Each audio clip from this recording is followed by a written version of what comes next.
Welcome to Roxtalks, the podcast that helps network marketers grow their business on social media. I'm Roxanne Wilson, and today, did you ever watch Home Edit? Did you guys watch Home Edit back when it was the big thing on Netflix? I had never heard of the phrase edit when it came to anything, but now I get it and I like it. And so this episode is called 3 Words to Edit from Your Life. We'll be right back, and you're going to see why these words are ones that you may really want to take out like today, if not yesterday. We'll be right back.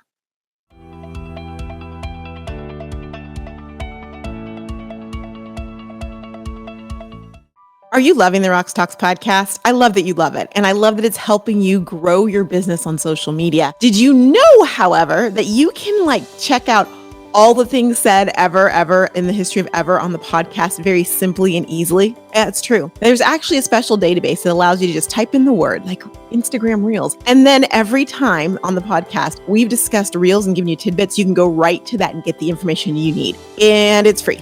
Would you like that? Would you like to have your own library? Back in my day, we called it encyclopedia, digital of the Roxtalks podcast, then I encourage you go to roxtalkspodcast.com and go ahead and register to get that special all access pass. See you inside.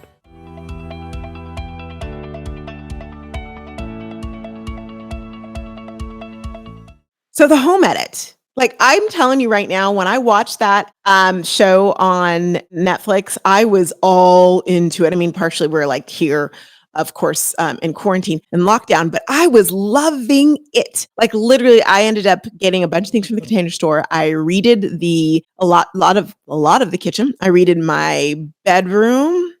No, not my bed. Yeah, I did my drawers and my closet and my bathroom, all because of the show, The Home Edit. So the concept of The Home Edit is you've got these organizers who go in, these cute.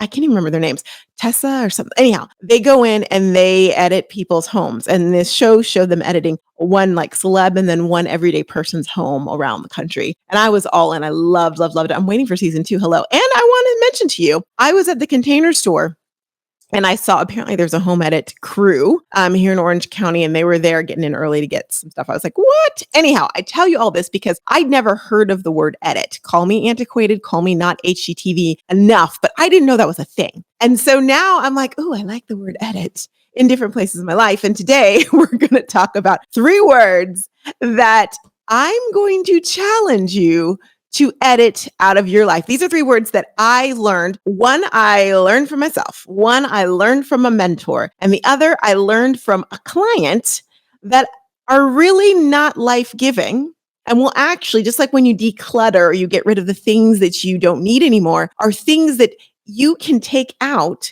and find that they just show, it's like a whole new world, like you put on glasses and you can suddenly see, which is a thing. If you have ever needed glasses and you didn't have them and then you got them, it's like, wow, I've been missing this.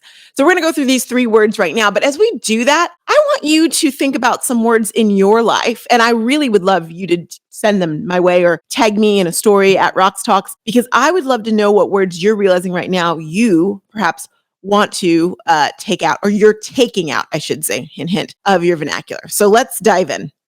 We're going to start with a word that I personally, and I put on my little, I don't want to forget them, a word that I personally, it's been a personal pet peeve of mine. You ever have words that just bother you? Back when I was little, my words were I couldn't stand the word pus. Oh, I thought it was just so, and moist. Couldn't stand those words just for the sound and the visual it gave me. But this is totally different. It's the word, and listen, I should disclaim, these words might offend you. It's not meant to offend you. Not they're inappropriate words, but words that you might be clinging on to. And if you feel that way, if I tell you about a word and you're offended or bothered by the fact that I'm telling you, get rid of that word, I want you to take a moment, maybe a day, and ask yourself why you're so attached to that word. And just think this through, okay? I'm okay with ruffling feathers. You know that's I do it when I'm unintentionally, so I'm definitely fine with doing it intentionally. Okay, so word numero uno, one that has bothered me and still to this day will bother me, and I've bonded with people over our annoyance of this word, is the word busy. You've heard, if you listen to podcasts, you've heard me say this before, the word busy. That word, while I think in its initial intention did describe someone that had a lot of things going on, now we throw a busy and we use it in such a way that in some ways is a little bit condescending, if not a lot, is devaluing and is really a straight up now tell me lie. Straight up now tell me. Yeah, I just said that. It is. It's a lie. Here's the thing. Busy is relative. Can we agree on that? Your busy and my busy are totally different. And I can't really tell you what busy is, and you can't really tell me what busy is. It's kind of like pain. I always love when they say, on a threshold of 1 to 10, what's your, like how painful is it? Well, that's completely relative, because if they could really test the pain feeling that we all had, they could say, okay, but your 1 is her 10 and her 10 is your 1. But we don't know that, right? It's all relative. So when someone says they're busy, that's completely relative, and it can be used as a judgment marker on other people's lives. Come on, you know this. You might be someone who's like, I have a full-time job. I'm help with all these charities. I work out 3 times a day. I'm very busy. And then you might have the mom who's like, I am a mom of 3 kids. I'm juggling all their schedules and the house and whatever else I'm trying to do and keep myself like sane. I'm very busy. And one person can look at that and go, that's not busy. And you might look, oh, but you don't have kids. You don't understand. It's all a big hookwash. Hula hula. I made up that word. Because at the end of the day, all busy means, besides the I'm busier than you like competition thing, like you don't understand, I'm busy. Okay, really? You couldn't come to this. You said you're going to show up, but you didn't. I was busy. That is like some BS, BFing S. It really is. All busy is like, let's call it what it is. When you say you're busy, what you're actually saying is you have not made it a priority. You've said whatever that thing is that I said I was going to do, or you are asking me if I can do, is not a priority for me. The priority is the other thing. And you know what? That is totally okay. It's totally okay. But gosh, what would it be like if we edited the word busy out of our lives and we actually said, yeah, no, I can't make it because it's not a priority for me. You know, that almost reminds me of, or totally reminds me of, do you remember Sex and the City? There's an episode that was based on the book, She's Not That Into You. And Miranda, when she was told that by a friend, like, oh, he's not that into you, she was like, that's refreshing. Like, it's clear. I get it. The reason he didn't call me back or he didn't whatever is because he's not that into me. Thank you for that clarity. While it might initially be like her face was like, what? And then she's like, when someone says it's just not a priority for me right now, that, yeah, you get that initial shock. And then it's like, oh, okay, I get it. It's okay. And it's really okay for you in your mind to stop saying I'm busy, I'm busy, I'm busy, and go priority, priority, priority, higher priority, lower priority. Because when you say the word busy, what you're saying, and here's the other thing. Okay. So not only are you using a word that's not accurate, your priorities are what they are. And they may be causing you to be full. I like the word full. I'm full. I have a full life. Busy, full. But here's the thing. When you say busy, what you're telling yourself is that you almost can't keep up. Like, I've got all these things going on. And it almost gets you in your mind and your body in a state of like, go, go, go all the time. Where's the relaxing in the busy, right? It does give you self-importance too, but we already talked about that. So think about how you can change that. When someone says, hey, can you come hang out with me today? It's not, sorry. You can say sorry, although that's a whole nother, we can go back. We can have a whole episode on sorry. But really it comes down to time with my kids or taking my kids to wherever they need to go or cleaning the house, doing the laundry, whatever is more of a priority for me right now. I have a full schedule. A full schedule is better than I am busy, because a full schedule could also include time for me, but that is scheduled in your mind, in your time, and that's a priority. It's not that we are busy. It's that it's not a priority. So play with that. Let me know how that makes you feel. You might be like, but really, like, ask yourself. And then I want you to ask or remember those times when someone told you they were busy and it was like they're jabbing you. We are not busy. We can do hard things. I know we're not busy. We have a full schedule. Okay.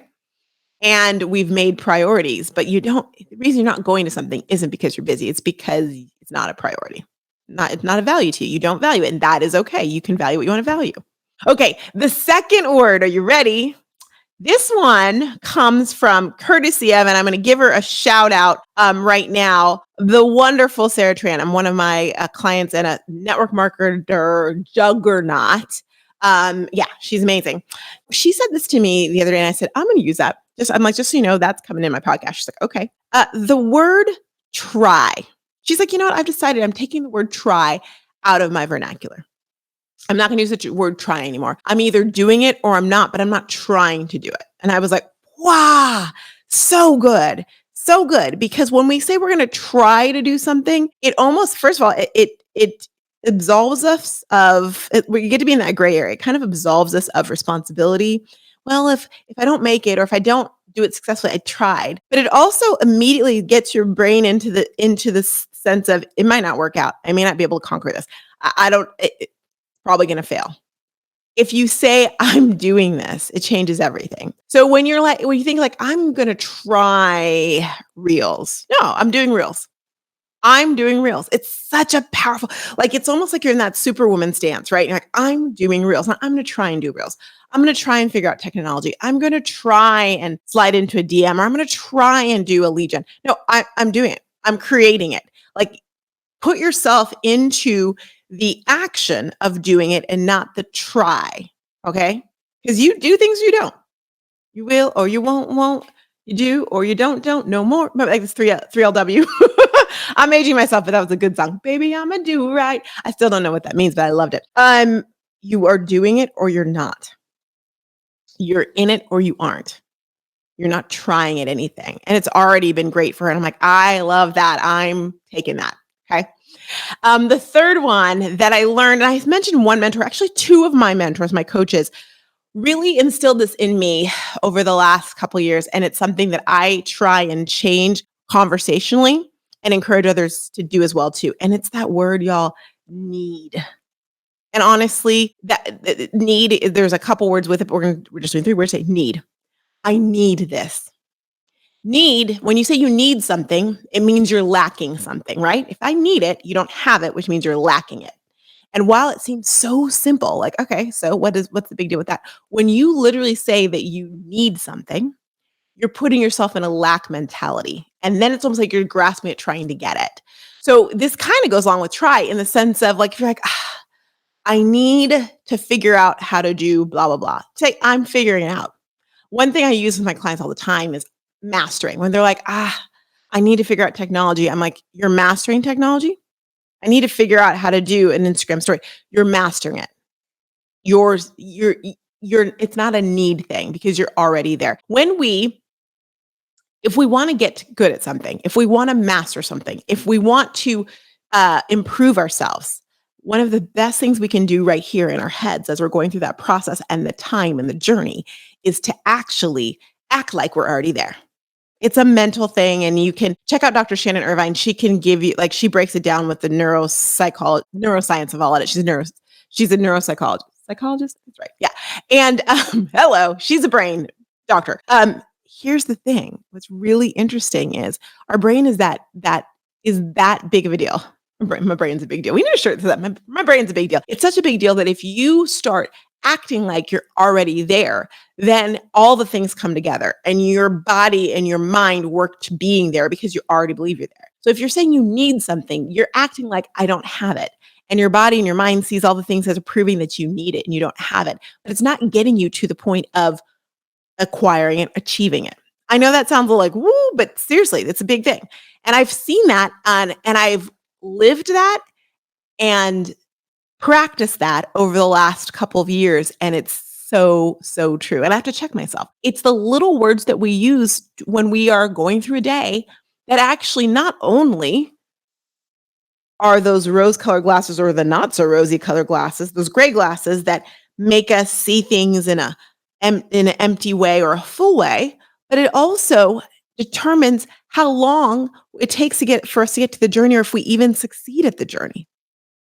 So just by changing that need and changing that, like not only for you, but for your team members, your downline, your upline, your sidelines, and even for your family, taking that word need out and making it a mastering or whatever word you want to use, that is one that's something where you're achieving or you're already there. I am a tech goddess. I'm a tech goddess. There it is. This will make all the difference.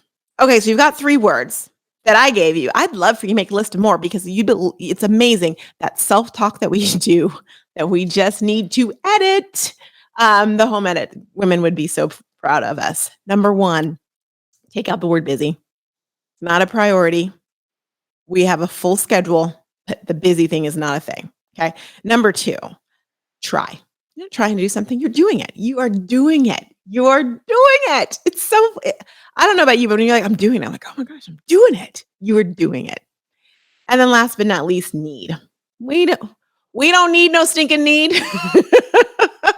That is not a word that we are going to be using on a regular. We will use words that are filling us up, that are bringing us to where we are and what we're doing, right?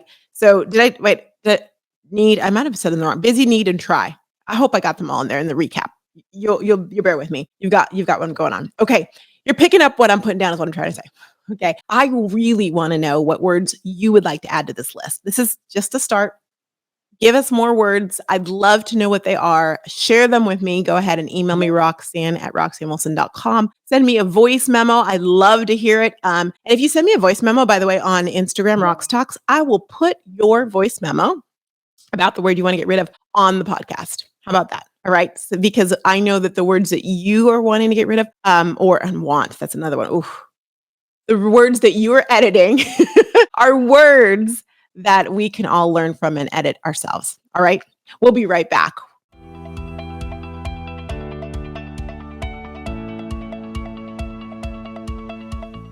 You know, I love me some Be Live. Why do I love Be Live? You're like, what the heck is Be Live? It is the streaming system that I use to do all of my live videos on YouTube and Facebook, as well as recording things just like this for you right here. Why do I love Be Live? I love Be Live because of the ease. I love it because of the convenience, the ability to save and edit any videos down that I might need for clips and for repurposing. And I especially love it because it allows me to connect in the moment with my watchers. That's a big, powerful thing. Because just imagine if you are reading, like, oh, the comments.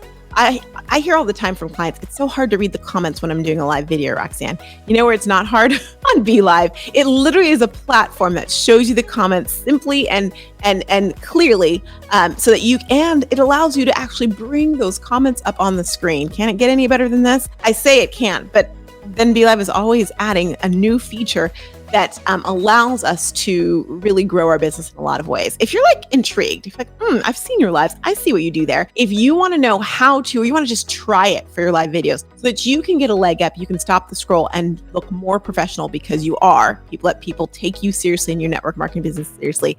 Go to bit.ly/you Be Live and get 14 days free on me from Be Live. You'll be happy you did. And if you have questions about it, just email me. I'm happy to give you any tidbits and help you out.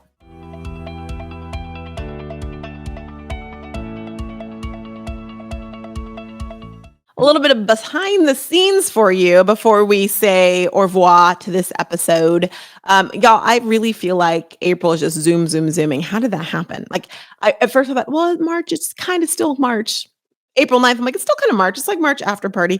Now we are literally like, we're recording this, there's like 9 days left in April. So I'd be in denial if I said that April's not here, which means May is going to be here before we know it. Right now, it's been great in the community. We're really working on engagement, but I've got some special things coming up that I think you're going to love that are going to help you out. I'll give you a hint. Rhymes with meals and might be on the gram. It's really going to help you be able to create them with ease. That's all I'm going to say, but it's coming soon. And I might even be talking about it next week on the podcast. We'll see. So stay tuned for that. I'm all about making sure that you're able to use the platforms that are out there, but use them efficiently so that it's not a time suck to grow your business. Also, shout out to Clubhouse. If you are on Clubhouse, awesome. I encourage you to come follow the Social Stories Club. Y'all, it's been rocking. Like, I am just beaming. So the Social Stories Club is all for micro entrepreneurs or network marketers, to be able to have discussions, bring people, prospects to it. Absolutely.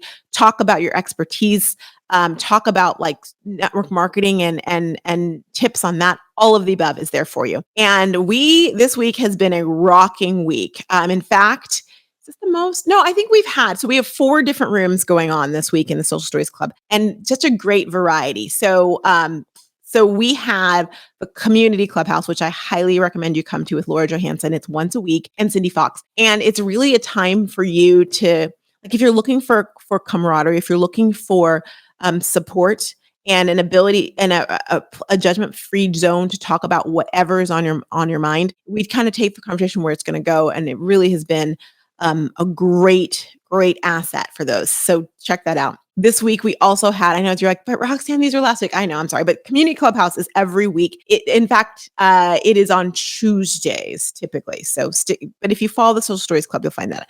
Then this week we also had, because it was 420, so we had CBD experts who are in the Social Stories community come and talk about the myths of CBD, which was phenomenal. I learned so much. I was like, wow, that I did not know about CBD. And if you have been skeptical about CBD or anything like that, that would have been a great one for you. Would have been. I'm already telling them they need to do it again. It was so good. It was Daryl and Debbie Mason and Carrie Moncrief. So anyhow, that was awesome. And then tomorrow, we have Lori Bush, the CEO of Silvassa, coming, and we're going to do a whole, I'll be moderating that. And she's going to talk about beauty and social selling. Oh my gosh, so good. I know you guys are like, how did I miss this? You got to get on my email list because you would know about these if you're on the email list. That's kind of how it works. And then of course on Friday, which you can come to this Fridays, we have Roxtalks podcast live. So it's an opportunity for you to come and talk through anything like the words we talked about this week. I'd love for you to come and let's discuss those words. What words do you want to get rid of? What words triggered you when I mentioned them? It's a great time for you to just take the podcast content and we go live with it and we have a great discussion.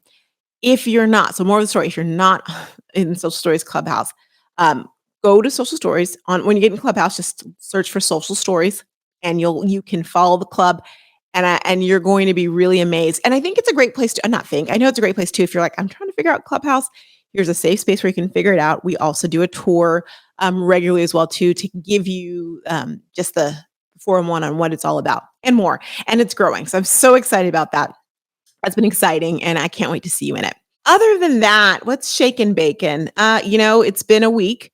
Yesterday, as you know, yesterday is when we were watching it, 420, the George Floyd, that's not fair. The Derek Chauvin decision came down. And I actually have not been watching the trial, honest. And I can say this to you because we had a whole podcast on race and whatnot. So like, I didn't watch the trial because I didn't want to, because I didn't want to go there. You also may know, I didn't watch the video. I might be one of the only few people have not watched the death of George Floyd on. Like, to me, I don't need to see it I'm really empathetic. So I don't need to see it to understand what's on it. I've heard enough about it and I don't need to see it to believe that it happened. So I didn't watch it and I didn't watch the trial because I've really been taking like news. I have removed myself from the news, which has been hard because I got to tell you, by February, I was like, oh, it's just too much, too much.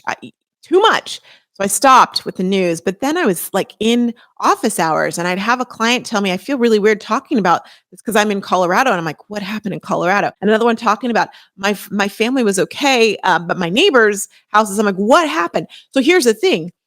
There's got to be a way to find news without getting all the negativity, but getting what you need. Like, I need a filter, but you can only be your only filter. I didn't know about the shooting. I didn't know about the weather. And so I'm trying to balance that. However, one of my sisters did tell me that the verdict was coming down. And I was like, I don't know if I want to watch that. And she was like, watch it. So I was like, okay. So I turned on the news and I watched it. And what I didn't expect, it's going to come again. Stop it, Roxanne. Do not. Do you know my family calls me crybaby duck? They have ever since I was little, and they laugh at me when I cry. But like, I started bawling when it came down. I started bawling. I didn't expect that. I just was like bawling, just all those emotions. Never think for a moment, especially if it's a person of color. Never think for a moment if we aren't watching something specifically that we don't care. Sometimes it's a protective method. I can't even talk. Hello. Sometimes it's protection, right? Sometimes it's protection. we've lived this life all of our lives, and sometimes we just need a break. And so never think that if we're not saying something, it means that our silence means XYZ. Don't assume any of that. But don't assume it one way or the other. Just don't assume, right? Ask us. Seriously. Um, anyhow, I had a moment. And then what was interesting, and she don't listen to podcasts. She won't know how to say it. My sister, the one who it was like, you need to watch it. She FaceTimed me um, right after it was read, and she was bawling. And she's not a crier. She doesn't cry. She's cried 2 times in the last few years. One was when my dad was across the world with the stroke, and my little sister, and it was and anyhow, again, she doesn't listen to this, so she's not. If she comes back at me, I'll know someone told her I said this. And yesterday, and she was crying, and she had watched. My nephew is hybrid school right now, so it happened to be a day that he was home, so they'd watched it together. And he's about to drive soon, and so she feels all the feels with this, of course. And he'd gone back to school, and she was bawling, and I was bawling. I was like, oh my gosh! I'm like, you are not allowed to be crying. I'm the one who's allowed to cry. But we just had to cry, and then it was like, okay, we are allowed to feel our feelings. We I heard someone say this. I said, you know what? Feel all the feels. You're allowed to feel all the feelings. Don't let anyone take those feelings away from you. And on that day. And so what I did after that is I hadn't worked out yet. And so I'm a Peloton girl. Roxtalks, big surprise is my leaderboard name. And I found, because joined Peloton in December, and I found the Peloton, there was, I guess, like there's a special series with, if you're a Pelotoner, Tunde and Chelsea Jackson Roberts. So it was it's riding and yoga. They did a series, I guess it was this summer, or last summer, excuse me. And so I did that ride, and the ride was talking about, or was referencing, what had happened with George Floyd. And just, she had quotes from different people in general, like Brene Brown and MLK, but Jr. But she also had some quotes from people who are in the Peloton community, like who work behind the scenes, and some of the actual coaches who were all of color. And it was just like it was powerful. Anyhow, I was crying, and I was able to get it all out and feel it, because you bottle up inside, because you can't deal with it every single day. I mean, you have to, but you can't. Anyhow, that was me in a nutshell yesterday. And yeah, it's yeah, yeah. I don't know what to say, except it's still a tragedy. And yeah, there's some justice, and I think about the family, and I'm so thankful that they get justice, but it's still just wish it hadn't happened in the first place. I wish that lives hadn't been torn apart. And that's Pollyanna of me, yes, but that's why I'm Crybaby Duck. So there. All right, enough of that. I cannot wait to see you next week for another episode of Roxtalks podcast. Lots of great things coming up. I'm going to tell you this right now. We are doing a challenge.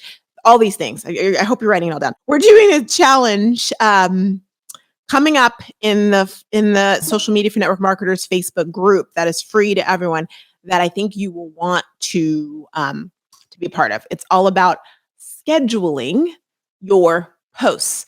It came to our attention that most network marketers do not schedule their posts. And guess what? When you schedule it, you save time. It's a beautiful thing. So we're going to show you how to do that for $0. Not only the challenge is free, but how you can actually do the scheduling and actually pay nothing to do that.